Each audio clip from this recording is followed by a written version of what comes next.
پاک فوج ہماری ریڈ لائن ہے، ان کے خلاف کوئی بات برداشت نہیں کریں گے. ہمیں عالمی سازشوں کو سمجھتے ہوئے الفاظ کا چناؤ درست کرنا چاہیے. چیئرمین پیپلز پارٹی بلاول بھٹو کا مظفر آباد میں پارٹی عہدیداروں اور ٹکٹ ہولڈر سے خطاب. کہا آزاد کشمیر میں بحران وفاقی وزراء کے بیانات کی وجہ سے پیدا ہوا. پرامن احتجاج ہر شہری کا حق ہے، لیکن احتجاج یارڈ میں کسی کو تشدد کرنے کی اجازت ہرگز نہیں دی جائے گی. پرتشدد مظاہرے، جلاؤ گھیراؤ کسی بھی مسئلے کا حل نہیں. بندوق اور دھرنے کے زور پر کوئی آئینی ترمیم نہیں ہو سکتی. بات چیت کے لیے ہم کل بھی تیار تھے، آج بھی تیار ہیں. پیپلز پارٹی آزاد کشمیر میں بھرپور انتخابی مہم چلائی.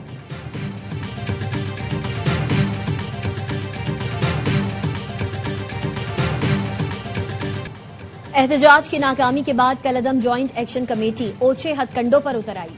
راولا کوٹ میں اسلام آباد پولیس کے ملازم احتشام مسیح پر تشدد، گمراہ کن ویڈیو بنا کر سوشل میڈیا پر پھیلا دی. آزاد کشمیر پولیس کا کہنا ہے تشدد اور ویڈیو بنانے والوں کی شناخت کا عمل اور تحقیقات جاری ہیں. کسی بھی شخص یا گروہ کو اداروں کے خلاف اشتعال پھیلانے کی اجازت نہیں دی جائے گی.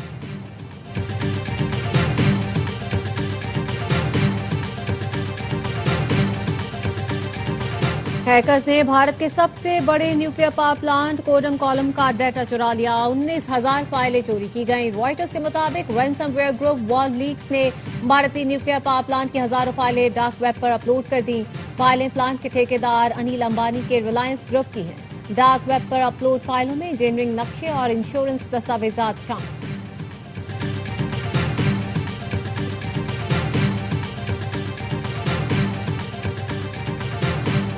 کاروباری برادری زیادہ پیداوار اور برآمدات کے فروغ کے لیے ہر ممکن سہولت فراہم کریں. وزیر اعظم شہباز شریف کی FBR اصلاحات پر جائزہ اجلاس میں گفتگو. کہا FBR کے سینئر افسران ہر ماہ کراچی کا دورہ کریں اور کاروباری برادری سے رابطہ کر کے ان کے مسائل بلا تاخیر حل کریں. ٹیکس نظام کو مزید شفاف آسان بنانا ہے تاکہ کاروباری برادری کا اعتماد بڑھے.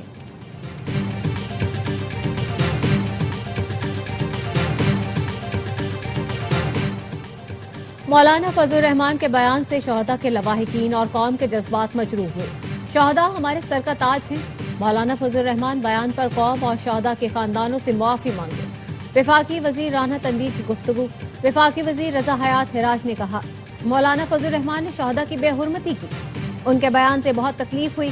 فوج کی قربانیوں کو سیاست کی نظر نہیں کرنا چاہیے. اسپیکر پنجاب اسمبلی ملک محمد احمد خان کا بھی مولانا فضل الرحمان سے معافی کا مطالبہ. کہا مولانا فضل الرحمان کا شہداء سے متعلق بیان افسوسناک ہے. ان کی باتیں سیاسی، اخلاقی یا اصولی طور پر درست نہیں.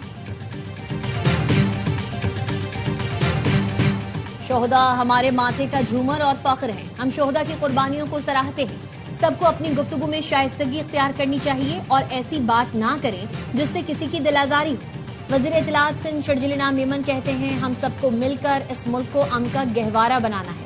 چیئرمین پاکستان علماء کونسل حافظ طاہر اشرفی نے کہا ہمارے جوان سرحد پر تنخواہ کے لیے نہیں شہادت کے لیے کھڑے ہوتے ہیں. شہداء کی توہین کی اجازت کسی کو نہیں دیں گے. میں شہداء کے اہل خانہ اور بچوں سے معافی مانگتا ہوں. حافظ طاہر اشرفی شہداء کا ذکر کرتے ہوئے آپ دیدہ ہو گئے.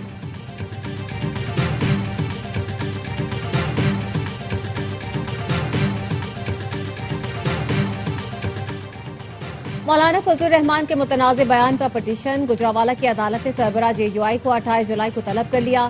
لاہور سیشن کورٹ میں مولانا فضل الرحمان کے خلاف اندراج مقدمہ کی درخواست. عدالت نے ڈائریکٹر NCCIA سے جواب طلب کر لیا. سماعت 17 اگست تک ملتوی. گورنر خیبر پختونخوا فیصل کریم کنڈی کہتے ہیں شہداء سے متعلق مولانا فضل الرحمان کا خطاب انتہائی افسوسناک ہے. شہداء ہمارے سر کا تاج اور ہمارا حقیقی فخر ہے. مولانا کا بیانیہ ملک دشمن بیانیہ ہے. پوری قوم اور شہداء کے لواحقین سے فوری معافی مانگی.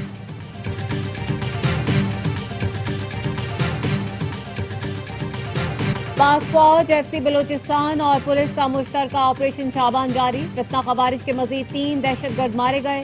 سیکیورٹی ذرائع کا کہنا ہے آپریشن شابان میں ہلاک ہونے والے دہشت گردوں کی مجموعی تعداد 88 ہو گئی.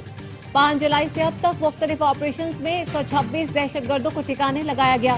وفاقی وزیر داخلہ کا دہشت گردوں کو عبرتناک انجام تک پہنچانے پر فورسز کو خراج تحسین. محسن نقوی نے کہا امن کے دشمن کسی رعایت کے مستحق نہیں. سیکیورٹی فورسز بلوچستان سے دہشت گردی کے مکمل خاتمے کے لیے پرعزم ہے.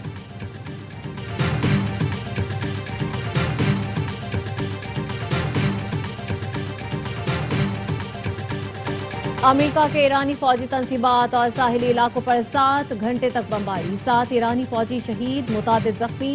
ایرانی فوج کا کہنا ہے امریکہ نے سیستان بلوچستان کے علاقے بامپور میں چھاؤنی پر حملہ کیا، ایک بیرک کو 13 میزائلوں سے نشانہ بنایا گیا۔ ایران کے جزیرے کشمکش اور اندمشق میں دھماکے سنے گئے، امریکی میزائل پانی اور بجلی کی تنصیبات کے قریب گرے۔ سینکام کا کہنا ہے حملوں کا مرکز آبنا ہرمز کے قریب واقع ایرانی فوجی تنصیبات اور ساحلی علاقے تھے۔ ایرانی دفاعی نظام، میزائل اور ڈرون تنصیبات کو نشانہ بنایا گیا۔ ایران کا اردن، کویت اور بحرین میں امریکی اڈوں پر وار۔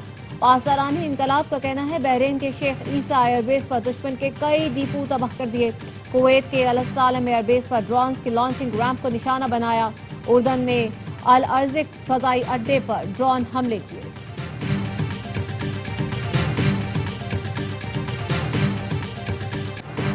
امریکہ نے دوبارہ ایران کی بحری ناکہ بندی شروع کر دی۔ سینٹکام کے مطابق اس وقت مشرق وسطی میں امریکی بحریہ کے 20 سے زائد جنگی جہاز اور سینکڑوں فوجی طیارے تعینات ہیں۔ امریکی افواج چوکس اور مہلک کارروائی کے لیے تیار ہیں۔ ایران نے آبنائے ہرمز کو پھر بند کر دیا۔ پاسداران انقلاب کا کہنا ہے آبنائے ہرمز اس وقت تک بند رہے گی جب تک دشمن اپنی کارروائیاں بند نہیں کرتا۔ پاسداران انقلاب کا امریکی اتحادیوں کے توانائی ترسیل کو نشانہ بنانے کا انتباہ، کہا تنازع جاری رہا تو تیل اور گیس کے برآمدی راستے خطرے میں پڑ سکتے ہیں۔ خطے سے توانائی کی برآمدات سب کے لیے ہوں گی یا کسی کے لیے نہیں۔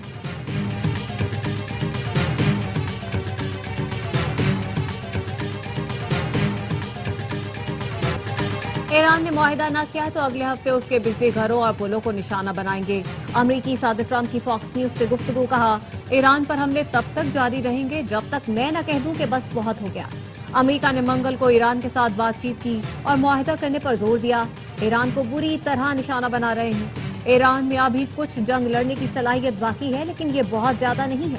ایران کے صدر مسعود پزشکیان کہتے ہیں ٹرمپ کے بیانات کا جواب الفاظ نہیں عمل سے دیں گے، اپنی سرزمین کے ایک ایک انچ کا ہر قیمت پر دفاع کریں گے۔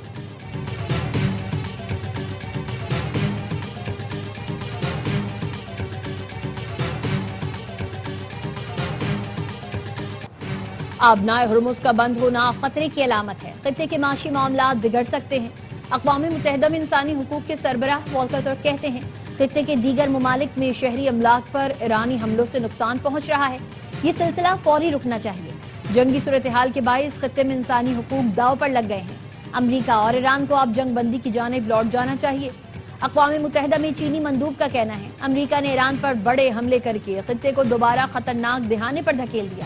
امریکہ کو چاہیے مشرق وسطی میں نئے تنازعات اور افراتفری پیدا کرنا بند کرے۔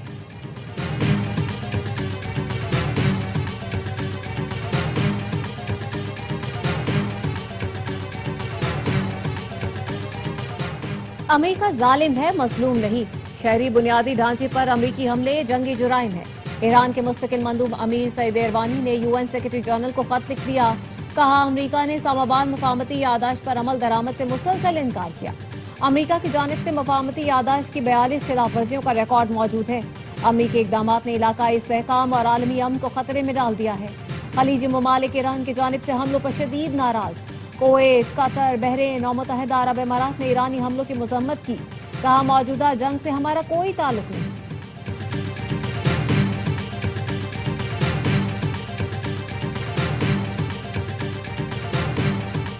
امریکہ نے ایران سے منسلک کرپٹو والیٹس میں موجود $130 ملین منجمد کر دیے۔ امریکی محکمہ خزانہ کے مطابق ایران کے مرکزی بینک سے منسلک متعدد کرپٹو والیٹس پر پابندیاں عائد کر دی ہیں۔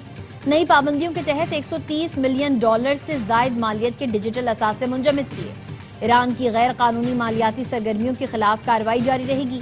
ایرانی حکومت کو غیر قانونی آمدنی تک رسائی سے روکنے کے لیے پرعزم ہے۔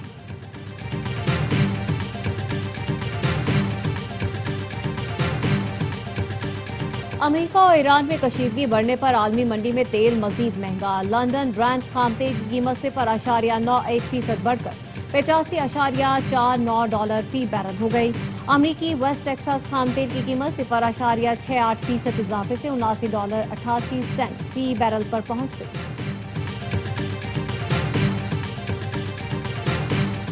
ڈاکٹر آکاش کمار قتل کیس میں ملوث 3 ملزمان گرفتار۔ سریش، رام چند اور انیل آدی جرائم پیشہ ہیں۔ کرمنل ریکارڈ بھی سامنے آ گیا۔ DIG ساؤتھ اسد رضا کی میڈیا بریفنگ۔ بتایا ڈاکٹر آکاش کو ڈکیتی مزاحمت پر قتل کیا گیا۔ تینوں گرفتار ملزمان کا تعلق اندرون سندھ سے ہے۔ ملزمان تک سی سی ٹی وی کی مدد سے پہنچے۔